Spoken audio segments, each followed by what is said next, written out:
ओम नमो नियंताणम नमो सिद्धाणम नमो आर्याणम नमो वज्राणम नमो लोहे सवसावनम। मैंने अपने पिछले वीडियो में सही ज्ञान कैसे पाएं इस संदर्भ में अनेकांतवाद और सैद्वाद की चर्चा की। आज फिर से थोड़ी सी चर्चा करते हैं कि आखिर हम सही और गलत में अंतर कैसे करें। हमें अगर भगवान बनना है, हमें कॉन्फिडेंस भी है कि हम भगवान बन सकते हैं, तो नेक्स्ट स्टेप है कि हमें राइट नॉलेज, साइंटिफिक नॉलेज चाहिए। तो आखिर ये साइंटिफिक नॉलेज है क्या और मिलेगा कैसे? दो तरीके बताएं जैन धर्म में, मति श्रुति, इंटेलेक्ट एंड कम्युनिकेशन, बुद्धि एंड भाषा। तो आपको बुद्धि और भाषा दोनों पे ही मास्टरी करना है। जैसे अगर आप छोटे बच्चे हैं और आपको माँ बाप ने कह दिया कि बेटा वो चंदा मामा है जो रात में आता है, जैसे ही चंदा मामा आएंगे आपको सो जाना है, तो आपने समझ लिया कि वो चंदा मामा है।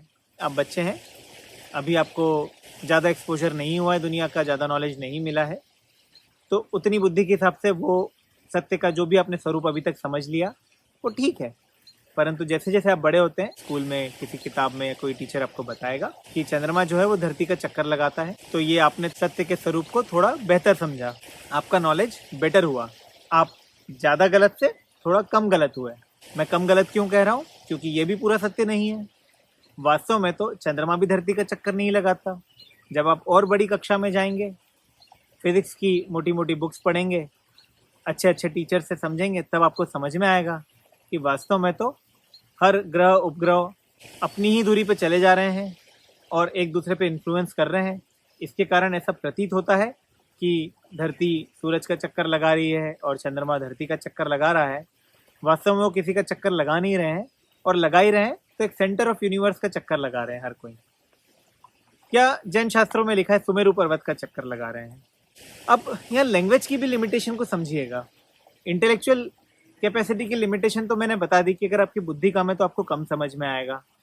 चलिए मान ली आपकी बुद्धि बहुत है, परंतु भाषा की ही कमी है। अब पुराने संत महात्मा कैसे लिखेंगे सेंटर ऑफ यूनिवर्स के कॉन्सेप्ट को? तब तक बाकी फिजिक्स में इतनी रिसर्च ही नहीं हुई है, बेसिक चीज़ें ही अभी लोगों को पता नहीं है, तो कैसे समझाएंगे? तो उन्होंने एक बड़े पर्वत की तरह समझा दिया सेंटर ऑफ यूनिवर्स को, सुमेरु पर्वत की तरह कुछ। तो अगर आप पत्थर की लकीर की तरह ये समझ के बैठ गए कि सुमेरु पर्वत वास्तविक पर्वत है, ये जैसे आप पहाड़ होता है वैसा है, तो नहीं नहीं, ये एक उपमा दी गई है। जब आप फिजिक्स पढ़ेंगे तो आपको समझ में आ जाएगा कि ये क्या कॉन्सेप्ट है। तो बस यही बात है कि जैसे जैसे आप अपनी बुद्धि को तेज करते जाएंगे, नई इन्फॉर्मेशन को सीखते जाएंगे, अपना एक्सपोजर बढ़ाएंगे, नए लोगों से मिलेंगे, नए नए पर्सपेक्टिव समझेंगे, तो आपका नॉलेज और बढ़ेगा।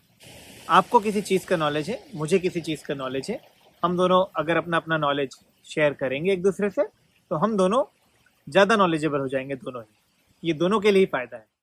ये आपने अपने जीवन में भी देखा होगा कि कई लोग इंटेलिजेंट तो बहुत होते हैं, पर वो अच्छी तरह समझा नहीं पाते हैं। इसका ये मतलब नहीं कि वो इंटेलिजेंट नहीं है, पर समझाने के लिए अलग स्किल लगती है। श्रुति, लैंग्वेज, उस पर भी कमांड ज़रूरी है। तो इस जीवन में अगर आपको सक्सेसफुल होना है तो इंटेलेक्चुअल एबिलिटी भी बहुत शार्प रखना है, आपको बढ़ाते जाना है, बुद्धि पे फोकस करना है, और लैंग्वेज पे भी कमांड बढ़ाती जाना है। अब चूंकि किसी की भी लैंग्वेज पे कमांड परफेक्ट नहीं होती है, कुछ ना कुछ मिस इंटरप्रिटेशन हो ही जाता है। अब कैसे समझाएंगे ना, कुछ चीज़ें बहुत कॉम्प्लेक्स होती हैं। जैसे सेंटर ऑफ यूनिवर्स को समझाना कठिन है, जैसे अपनी कुछ भावनाओं को समझाना बड़ा कठिन है। वास्तविकता में देखा जाए तो हर धर्म बात तो वही अच्छी करता है, अगर आप उसके मूल तक पहुंच पाए तो। उसके मूल तक पहुंचेंगे, कोई भी धर्म ले लें आप जैन धर्म में ही दिगंबर पंथ ले लें, श्वेतांबर ले लें, स्थानकवासी ले लें, या कोई भी शंकराचार्य का अद्वैत देख लें, या बुद्ध का शून्यवाद देख लें, सबका मूल तो वही है। सबका मूल बस यही है कि आपको अपने जीवन में बेस्ट करते रहना है, अपना परफेक्ट वर्जन बनना है। उसको डिफाइन सबने अलग अलग तरीके से अपने अपने तरीके से किया है। इसका ये मतलब नहीं कि महावीर को ज़्यादा नॉलेज था और बुद्ध को कम, या शंकराचार्य को कम और बुद्ध को ज़्यादा। इंटेलेक्चुअल एबिलिटी सबकी बहुत अच्छी हो सकती है, पर लैंग्वेज की लिमिटेशन है। तो आपको सब आता भी है तो भी आप समझाने जाएंगे तो सामने वाले को जरूरी नहीं कि सब समझ में आ जाए। तो इसी कारण कभी भी अभिव्यक्ति की एकता बहुत मुश्किल है। यानी आप चाहें कि सब एक ही धर्म को माने या सब एक ही तरह चीज़ों को समझें, तो ये तो नहीं हो पाएगा। हर किसी का एक्सपोज़र अलग है, एक्सपीरियंस अलग है, इंटेलेक्चुअल एबिलिटी अलग है। और अगर ये सब परफेक्ट है भी, तो फिर लैंग्वेज की भी लिमिटेशन है। कुछ चीज़ें नहीं ही समझा सकते आप, वो केवल अनुभव ही कर सकते हैं कुछ चीज़ें। तो ये सब होने के कारण आपको हमेशा ही दुनिया में डाइवर्सिटी दिखेगी। बस यही कुछ स्यादवाद की बात है।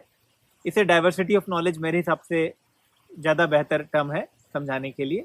फिर से दोहराऊंगा कि ये कहीं भी नहीं कहा गया कि आप भी सही मैं भी सही। अगर वो बच्चा जो मैंने उदाहरण दिया बड़ा होकर भी बोलते रहे कि ये तो चंदा मामा है, या ये जानने के बाद भी कि प्लेनेटरी मूवमेंट्स कैसे वर्क करते हैं ये बोलता रहे कि नहीं चंद्रमा तो धरती का ही चक्कर लगाता है, तो उसे आप मूर्ख ही कहेंगे या ये कहेंगे कि इसे नहीं पता है। आप ये मत मान लेना कि नहीं नहीं ये भी सही है मैं भी सही हूँ। नहीं नहीं, ये नहीं है, ऐसा नहीं होता है।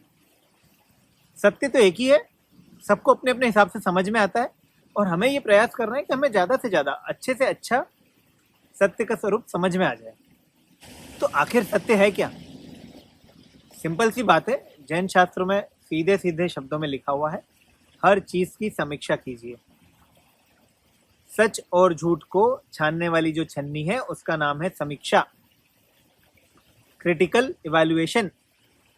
यानी कि किसी के कहे को बिना समझे ना माने, कोई भी हो, यहां तक कि माता पिता या गुरु ही क्यों ना हो, यहां तक कि तीर्थंकर क्यों ना हो, जो कहा है उसे ऐसा कैसा ना स्वीकारे। क्यों? ये नहीं कि तीर्थंकर को नहीं पता था, ये नहीं कि माता पिता को नहीं पता सही क्या है, या ये नहीं कि गुरु को नहीं पता सही क्या है। जिस तरीके से वो आपको समझा रहे हैं और जो आपको समझ में आ रहा है उसमें भी भेद हो सकता है। उन्होंने कहा ए आपको समझ में आया बी, तो उनकी गलती नहीं है, आपके इंटेलेक्ट या लैंग्वेज की लिमिटेशन है। इसीलिए हर चीज को दोबारा पूछ लें, कंफर्म कर लें, समीक्षा करें, इवैल्यूएट करें, उसके बाद ही कुछ स्वीकारें। फिर से दोहराऊंगा, समीक्षा ही सत्य की कसौटी है। बस यही मूल है जैन धर्म में, सत्य और असत्य, सही और गलत को समझने का। बाकी जो मैंने बताया कि इंटेलेक्चुअल एबिलिटी, लैंग्वेज, भाषा इत्यादि, उस पर मेहनत करते रहिए और हर चीज़ को सवाल पूछ के अपनी बुद्धि के हिसाब से समझते जाइए। आपकी बुद्धि भी बढ़ती जाएगी, आपकी भाषा की कमांड भी बढ़ती जाएगी। एक दिन हमें भी बहुत अच्छी बुद्धि और बहुत अच्छी भाषा का ज्ञान होगा, कमांड होगी हमारी। वेस्टर्न फिलॉसफी में फर्स्ट प्रिंसिपल थिंकिंग भी सही कहा गया है, जो कि कुछ अनेकांतवाद कह गया है। फिर से दोहराऊंगा, किसी की कही सुनी बात को बिना प्रश्न पूछे, बिना समझे ना माने, यही सही और गलत की परिभाषा है। इसी के साथ मैं अपनी वाणी को विराम दूंगा। जय जिनेंद्र।